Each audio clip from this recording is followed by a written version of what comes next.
The city of Rome was built circa 753 BCE. There are several myths about how the city of Rome started. The main myth combines two stories. According to a book called the Aeneid, written by Virgil in the 1st century BCE, the story starts in Troy, during the Trojan War. Only a few Trojans managed to escape when the Greeks captured and destroyed the city. They were led by a prince called Aeneas. They sailed around and around Europe, before eventually landing in Italy. They built themselves a new city and became a tribe called the Latins.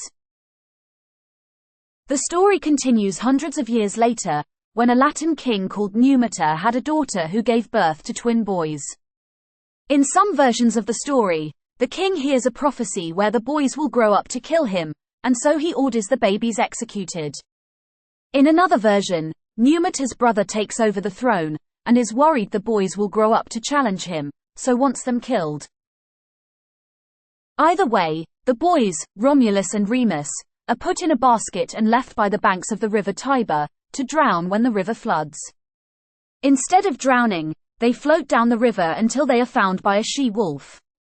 She rescues them, feeds them, and looks after them with her own cubs.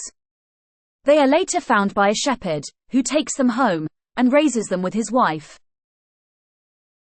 Later, when they are grown up, they find out who they are. In the first version, they kill their grandfather, completing the prophecy. In the other, they help Numitor get his throne back and then want to be kings themselves. So, they build their own city. However, they have an argument about the height of the city walls, and Romulus kills Remus. Romulus then finishes the city, and becomes its first king, and calls the city Rome.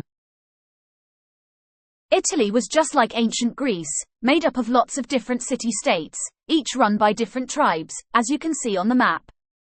At first, Rome was a monarchy, with 7 different kings ruling since it was built.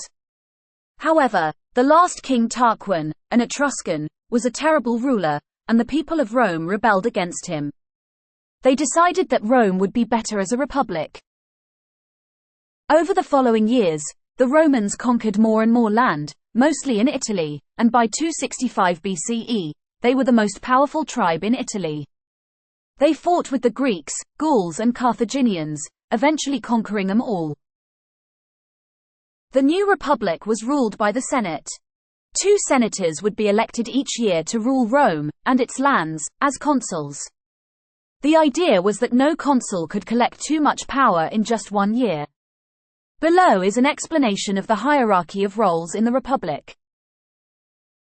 Patricians, wealthy upper class, could hold political, military and religious offices. Minority of the population, approximately 5%, held almost all of the power and control served in the Senate. Plebeians, middle and lower classes, generally poor, could not hold political, military or religious offices. Majority of the population, approximately 95%, were artisans, shopkeepers and peasants. Later in the Republic, had elected officials called tribunes. Both could vote in the assemblies. Class was determined by birth, had to serve in the army, had to pay taxes. The women had limited, no rights protected by Roman law, known as the 12 Tables, were Roman citizens. Freedmen were slaves who had either bought their freedom, or were freed by their masters. Along with slaves, women and children, they had no rights in Rome, and were not citizens.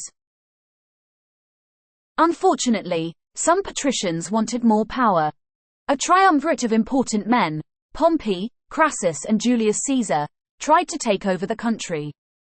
They then fought amongst themselves until only Julius Caesar was left. Sadly, for Caesar, he was assassinated by a group of his fellow senators who wanted to stop him taking over the republic.